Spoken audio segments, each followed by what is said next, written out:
겉으로는 굉장히 하찮게 보이는 작은 행위가 엄청난 의미를 가진 사건으로 이어지는 것을 보게 됩니다. 제가 자연과 역사에서 예 한 가지씩 들겠습니다. 우리에게 잘 알려진 나비 효과이죠. 나비의 날개짓과 같은 아주 사소하게 보이는 행위가 거대한 태풍으로 발전될 수 있음을 보여주는 그런 법칙입니다. 겉으로 보기에는 한 번 펄럭이는 나비의 날개짓은 굉장히 하찮습니다. 그런데 그 안에 엄청난 의미를 내포하고 있을 수 있습니다. 역사적인 예를 하나 듭니다. 기원전 49년 1월 10일 시저가 루비콘 강을 건넜습니다. 성도 여러분, 강을 건넌 게 뭐 그렇게 대단한 사건입니까? 루비콘 강은 아주 폭이 좁고 얕은 강입니다. 그 강은 그저 몇 걸음 내디디면 건널 수도 있는 강입니다. 근데 그 강을 건너는 발걸음이 역사적으로 어마어마한 의미를 가집니다. 로마 공화정에 대한 반란이요, 시저의 로마 제국의 시작을 알리는 하늘과 땅을 뒤흔든 역사적인 의미를 그 강을 건넌 발걸음이 가지고 있습니다. 제가 예를 이렇게 드리는 이유는 우리의 믿음이 이와 같기 때문입니다. 겉으로 보기에 내가 믿는다는 것은 하찮은 것 같습니다. 내가 예수 그리스도를 믿는다, 내가 신앙을 갖게 되었다, 내가 주님을 의지한다, 이것이 세상의 관점에서는 정말 별것 아닌 하찮게 보이는 것 같습니다. 성도 여러분, 내가 집을 샀다 하는 것보다 내가 비즈니스를 어디에 오픈했다, 그거 잘 돼야 될 텐데 생각하는 것보다 내가 어느 대학에 들어갔다, 내가 누구와 교제한다 등등의 일에 비하면 내가 믿음을 가졌다, 내가 믿게 되었다 하는 것이 굉장히 하찮게 보입니다. 그러나 이 겉으로 보이는 믿음의 이 작은 선택이 우리의 영혼의 운명을 결정짓는 어마어마한 사건이요, 하늘에서 천군 천사가 기뻐하는 위대한 사건이라고 성경은 오늘 우리에게 증언하고 있습니다. 제가 중요하다 생각되어서 금요 예배나 또한 새벽 기도를 통해 여러 차례 성도 여러분들께 말씀을 드렸습니다. 마태, 마가, 누가, 요한 복음서를 쭉 읽어보시면 예수 그리스도께서는 단 한 번도 세상의 화려함이나 뛰어난 지식이나 떵떵거리는 권력에 놀라시고 감탄하시고 기뻐하신 적이 없습니다. 예수님은 단 한 번도 그러시지 않으셨습니다. 헤롯이 짓고 있는 성전의 어마어마한 규모와 그 화려한 문양들을 보고 제자들은 눈이 휘둥그레졌습니다. 갈릴리에만 있다가 예루살렘에 와서 그 어마어마한 건물을 바라보고는 감탄하여 예수께 말씀드리지요. 마가복음 13장 1절, 선생님이여 보소서, 선생님이여 보소서, 이 돌들이 어떠하며 이 건물들이 어떠합니까? 그러나 예수 그리스도께서는 전혀 놀라지 않으십니다. 와, 정말 의리의리하구나, 대단하구나, 이런 것을 어떻게 지을 수가 있었느냐, 예수 그리스도께서는 감탄하지 않으십니다. 오히려 예수 그리스도께서 제자들에게 되물으십니다. 내가 이 큰 건물을 보느냐? 돌 위에 돌 하나도 남지 않고 다 무너지게 될 것이다. 예수께서 당대의 학자인 바리새인들과 서기관들을 만나시면서 그들의 지식에 감탄하지 않으셨습니다. 와, 너희들이 엘리트구나, 너희들이 이 사회의 지도층이구나, 얼마나 똑똑한가, 너희들의 IQ가 참 높구나, 대단하구나. 예수 그리스도 단 한 번도 그들의 세상적인 지식에 감탄하지 않으셨습니다. 오히려 믿음으로 나아가지 못하는 헛된 지식을 가졌음을 한탄하셨습니다. 누가복음 11장 52절, 화 있을진저 너희 율법 교사여, 너희가 지식의 열쇠를 가졌어도 너희도 들어가지 않고 또 들어가고자 하는 자도 막았느니라. 예수께서는 왕족들, 귀족들의 화려함에 전혀 감탄하지 않으셨습니다. 와, 너희들 대단히 아름답구나, 그 옷은 어디서 수입했니, 어떻게 된 것이니, 예수 그리스도께서 한 번도 왕족들과 귀족들이 입고 즐기는 문화에 대하여 감탄하신 적이 없습니다. 오히려 그 화려함에 가려서 진리를 보지 못하는 그들을 책망하셨습니다. 누가복음 7장 25절, 너희가 무엇을 보려고 나갔더냐? 부드러운 옷 입은 사람이냐? 보라, 화려한 옷을 입고 사치하게 지내는 자는 왕궁에 있느니라. 복음서를 쭉 읽어보시면 예수 그리스도께서 감탄하시며 놀라시며 감격하신 것은 단 하나였습니다. 단 하나, 믿음이었습니다. 믿음. 사람들의 겉모습, 신분, 부귀와 가난, 지식과 무식, 피부 색깔과 국적, 그 모든 것을 뚫고 사람의 영혼 깊숙한 곳에 놓여 있는 믿음을 보시고 예수 그리스도께서는 놀라셨습니다.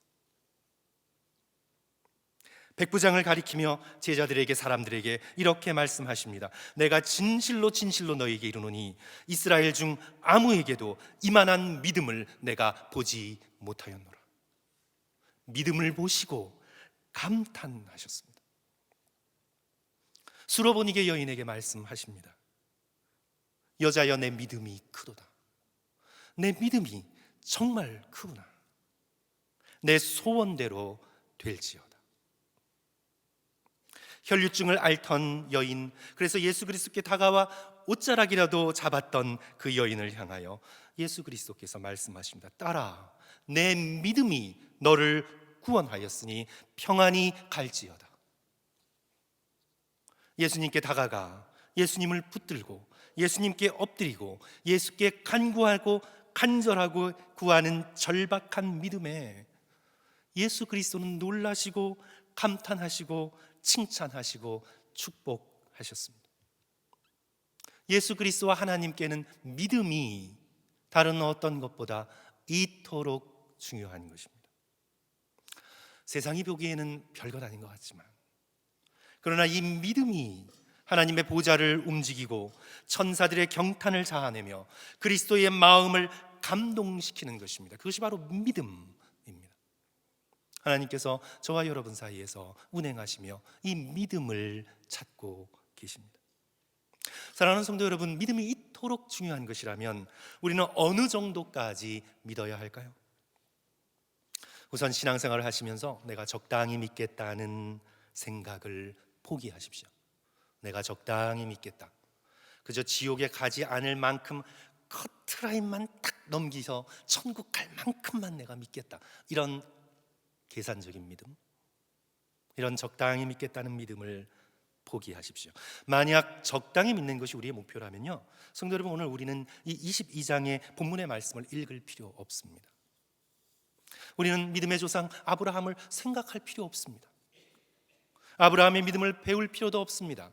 만약에 적당하게 믿는 것이 우리의 목표라면 시간 낭비입니다. 오늘 적당한 믿음을 가지고는 내 아들, 내 사랑하는 독자 이삭을 번제로 바치라는 하나님의 명령에 우리는 절대로 순종할 수 없습니다. 내가 이상한 신을 섬겼구나, 무엇인가에 홀렸구나, 이거 아동학대 아니야? 이래도 되나?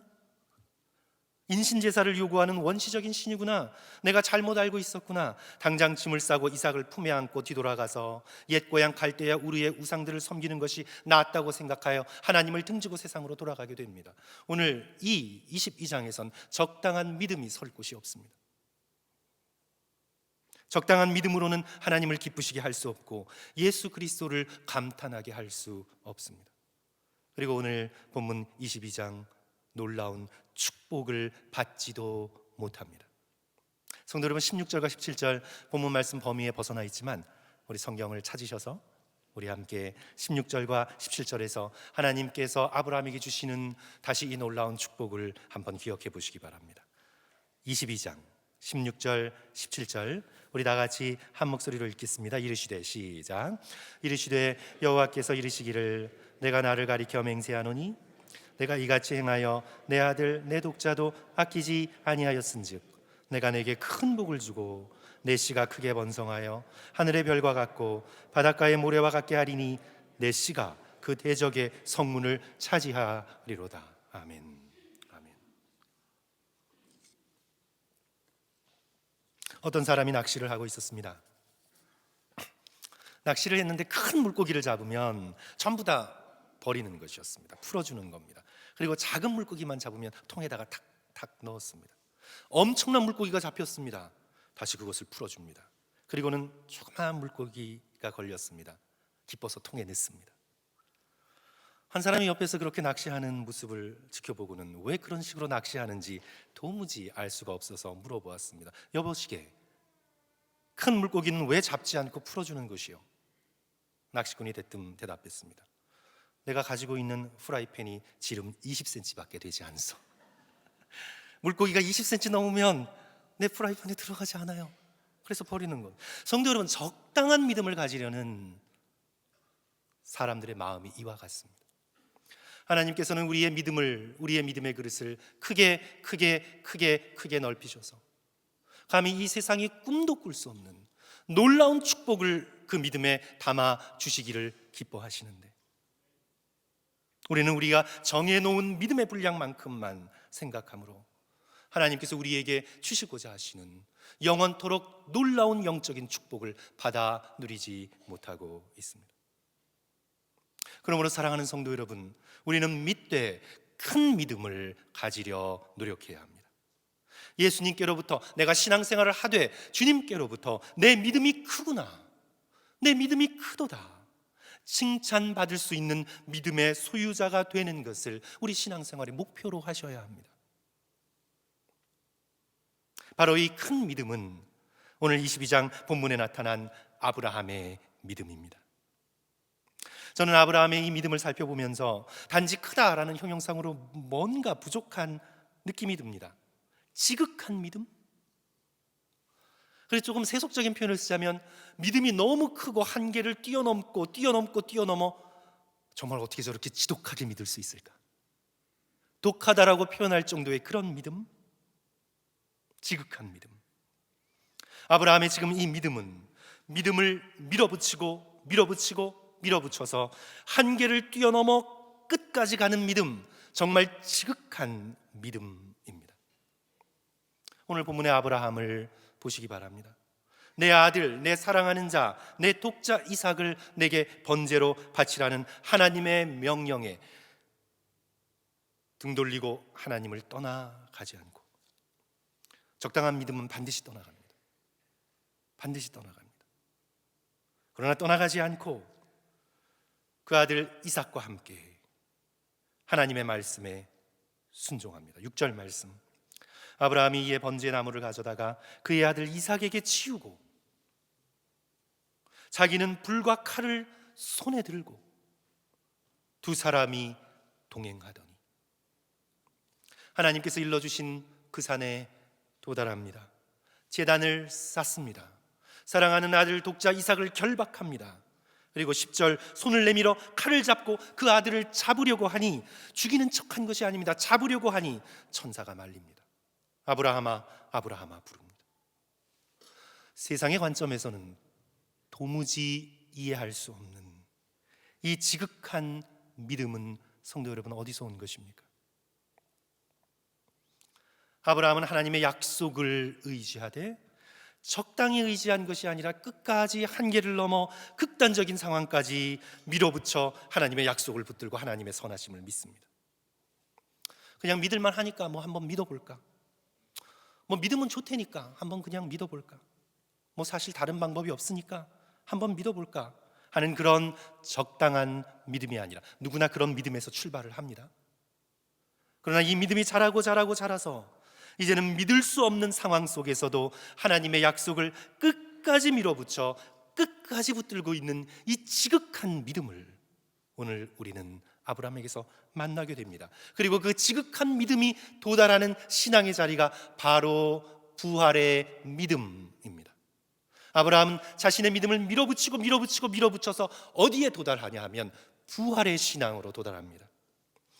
5절에 나타나 있습니다. 성도 여러분, 우리 5절 말씀 다 함께 한 목소리로 읽었으면 좋겠습니다. 이에 시작. 이에 아브라함이 종들에게 이르되 너희는 나귀와 함께 여기서 기다리라.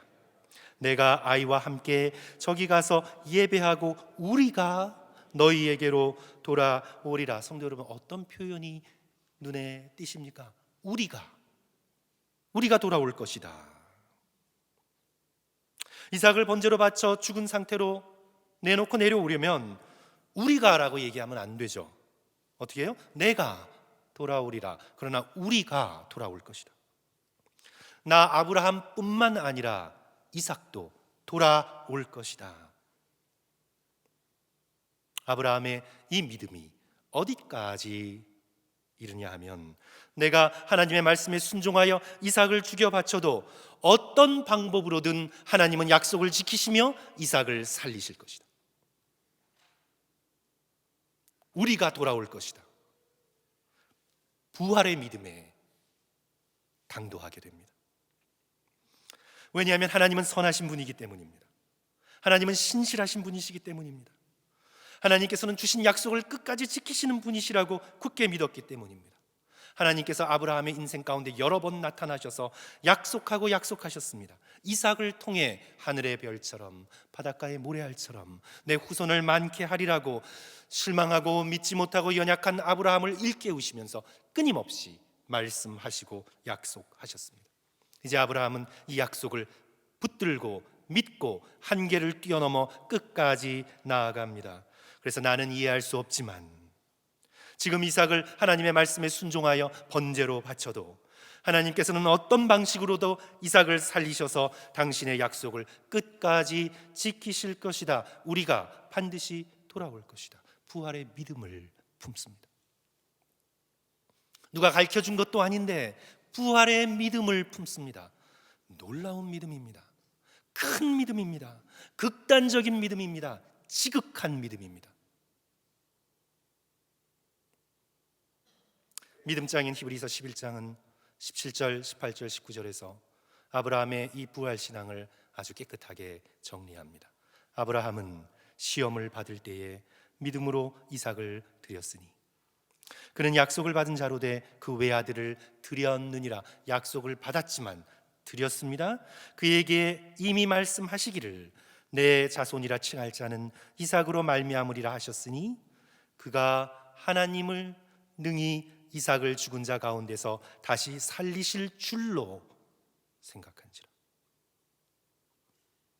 고난 가운데 이해가 되지 않아도 약속을 붙들고 한계의 끝까지 밀어붙여 믿음으로 부활의 신앙에 도달합니다. 누가 가르쳐 준 것이 아닙니다. 사랑하는 성도 여러분, 오늘 우리는 어떻게 이 아브라함의 부활의 믿음을 배워나갈 수 있을까요? 무엇보다 고난과 상실의 아픔을 뚫고 우리는 지극하게 끝까지 하나님을 향해 나가야 합니다.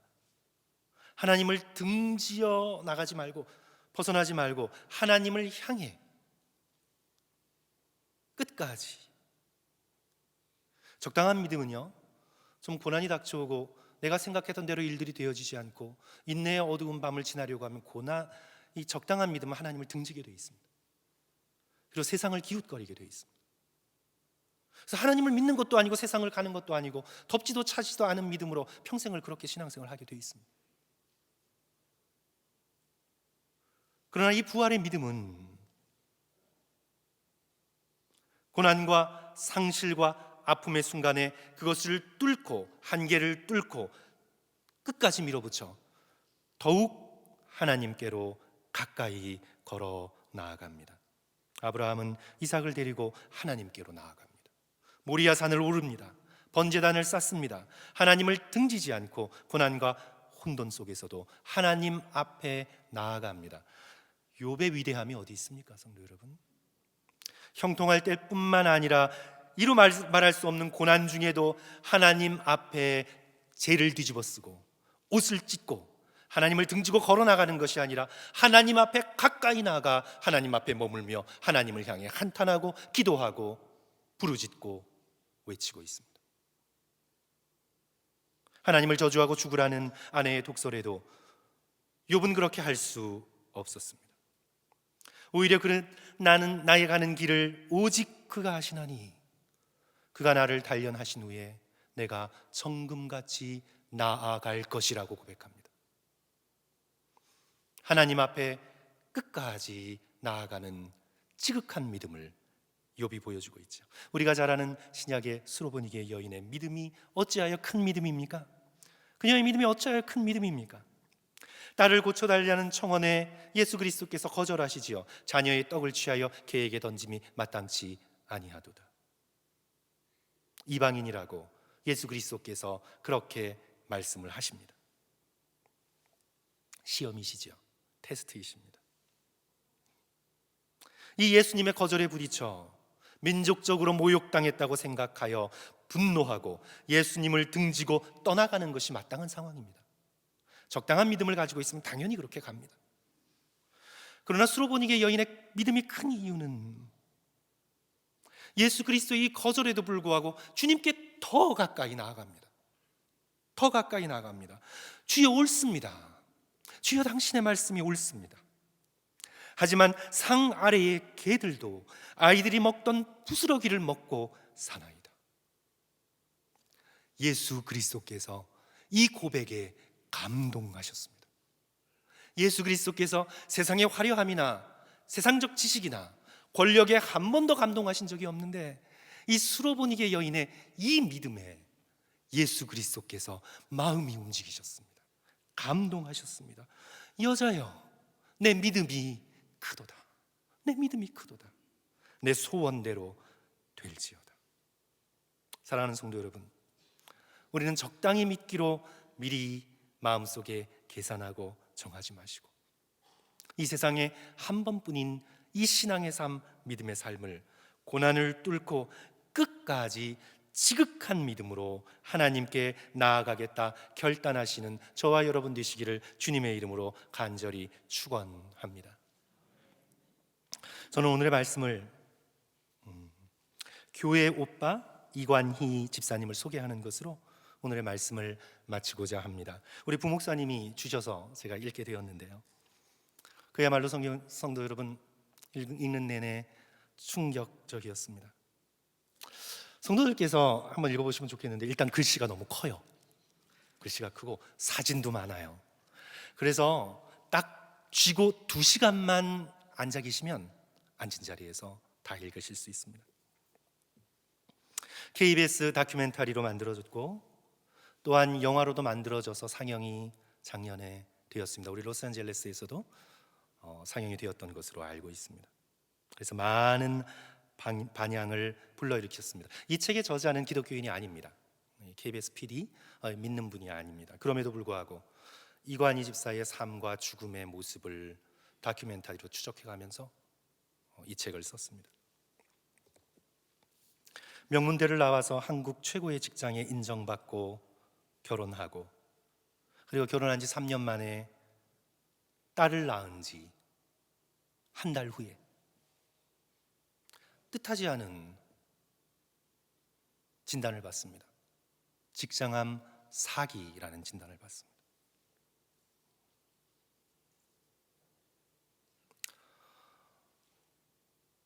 (3개월) 후에 어머니가 아들의 그 사실을 도저히 받아들이고 그 슬픔을 견딜 수가 없어서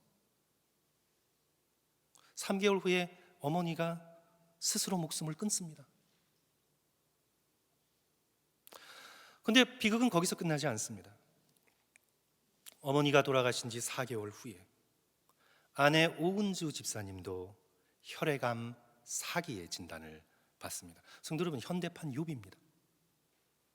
이것이 현실에서 있을 수 있는 일일까? 우리는 궁금해하지만 실화입니다. 세 겹으로 겹겹이 밀려온 이 고난의 파도 앞에서 성도 여러분, 이들이 하나님을, 여태까지 믿어왔던 하나님을 등지고 떠나갈까요? 하나의 고통도 아니라 겹겹이 다가오는 감당할 수 없는 이 고통의 파고 앞에서 그들은 하나님을 등지고 떠나갈까요? 아니면 더욱 하나님께로 가까이 나아갈까요? 이 부부는 여태까지 믿음 생활했던 그 믿음의 힘을 전부 다 끌어모아서 그 믿음을 가지고 끝까지 밀어붙여 한계를 뛰어넘는 부활의 믿음으로 하나님 앞에 나아갑니다. 놀랍습니다. 놀랍습니다.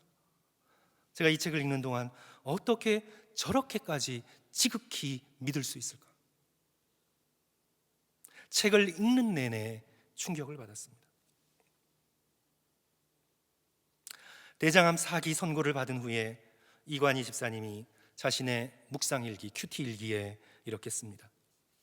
벼랑 끝에서 위태롭게 서 있는 사랑하는 아들을 향해 두 팔 벌려 안고 계시는 주님의 손길을 느낍니다.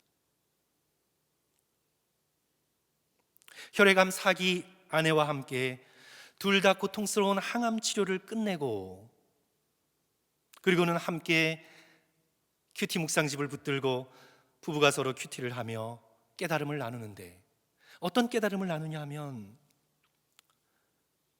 나에게 주어진 이 소중한 하루를 누구를 미워하고 누구를 증오하며 나는 보내지 않겠다 하고 두 부부가 결단을 합니다. 대장암 치료를, 항암 치료를 받으면서 다시 재발해요. 14개월인가? 14개월 후에 다시 재발을 합니다. 4기 암이 재발했기 때문에 세상적으로 소망이 없습니다.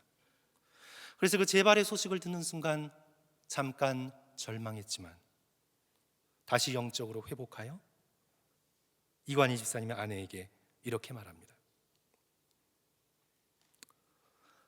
내 안에서 나는 죽고 오직 예수님만 사는 삶.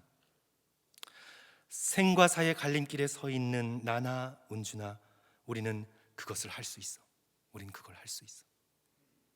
내 안에 나는 죽고 오직 예수님만 사는 삶, 이 고통 속에서 당신은 나나 이 일을 할 수 있어. 놀랍습니다, 성도 여러분. 모든 것이 무너지고 흔들리는 고통과 고난 속에서 어떻게 이렇게 굳건한 믿음을 가지고 나아갈 수 있을까요? 죽음이 임박해 왔을 때 삶의 이유에 대해 자신에게 물었던 믿지 않는 이 불신자 PD께서 이렇게, PD가 물었는데 그 살아가는 이유에 대해서 이렇게 말을 합니다. 왜 저보고 하루라도 더 살아야 되냐고 물어봤을 때, 하루라는 시간을 통해 제가 조금 더 온전해질 수 있는 기회를 갖고 싶은 겁니다. 서투르고 부족한 점들이 너무 많았던 삶이었기 때문에 내게 하루라는 시간이 주어진다면 조금이라도 더 온전하고 성숙한 하루를 살 수 있는 기회를 갖고 싶습니다. 그게 바로 제가 삶을 살아가는 이유입니다. 놀랍죠. 저는 이 부분을 읽고 책을 내려놓을 수밖에 없었습니다. 이관희 집사님은 말기암의 통증을 몰핀 없이 참아냅니다. 왜냐하면 몰핀을 맞으면 정신이 혼미해지고 좋지 않은 환상 가운데 휩쓸리고, 무엇보다 성경 말씀이 기억나지 않고 성경 말씀이 들어오지 않는다고, 큐티를 할 수 없다고 차라리 통증을 참고 말씀을 읽고 말씀을 기억하고 말씀을 외우는 것이 낫다고 임종하는 순간까지 몰핀을 맞지 않고 해열 진통제만으로 견뎌나갑니다. 성도 여러분, 정말 놀라운 믿음입니다. 지극한 믿음입니다. 아니, 인간의 언어로 뭘로 얘기할 수 없습니다. 저렇게까지 독하게 한계를 밀어붙여 하나님께 떠나가는 것이 아니라 십자가의 발 앞에 끊임없이 가까이 다가갑니다. 지극한 믿음입니다. 딸을 홀로 놓고 떠나간다는 슬픔이 크지만 하나님께서 이 슬픔을 받아주시고 함께해 주신다는 믿음 가운데 오히려 하나님께 감사를 드리게 됩니다. 2018년 9월 16일 새벽 3시, 딱 40세가 되는 바로 그날, 하늘 가는 밝은 길이 내 앞에 있으니라는 가족들의 찬송을 들으며 40살의 나이로 세상을 떠납니다. 저는 이 이관희 집사님의 삶과 죽음을 이 책을 통해 간접적으로 보면서 정말 믿음의 위대한 승리를 목격하게 되었습니다. 믿음이 이토록 소중한 것이구나. 세상 사람들이 보기에 믿는 순간 별건 아닌 것처럼 느끼고 세상에 어떤 큰 규모와 지식과 권력을 자랑해도 아닙니다, 성도 여러분. 정말 믿음이 이토록 중요하고 이토록 강력한 것입니다. 하나님을 끝까지 한계를 뛰어넘어 믿고 의지하고 붙드는 세상을 이기는 부활의 믿음을 그분의 짧은 삶을 통해 바라보게 됩니다. 사랑하는 성도 여러분, 오늘 이 말씀을 함께 들으면서 아브라함처럼, 오늘 22장의 아브라함처럼, 그리고 이관희 집사님처럼 우리가 적당한 믿음이 아니라 정말 간절한 믿음, 큰 믿음, 지극한 믿음, 부활을 믿는 간절한 믿음으로 하나님 앞에 나아가시는 저와 여러분 되시기를 주님의 이름으로 간절히 축원합니다. 우리 기도하겠습니다.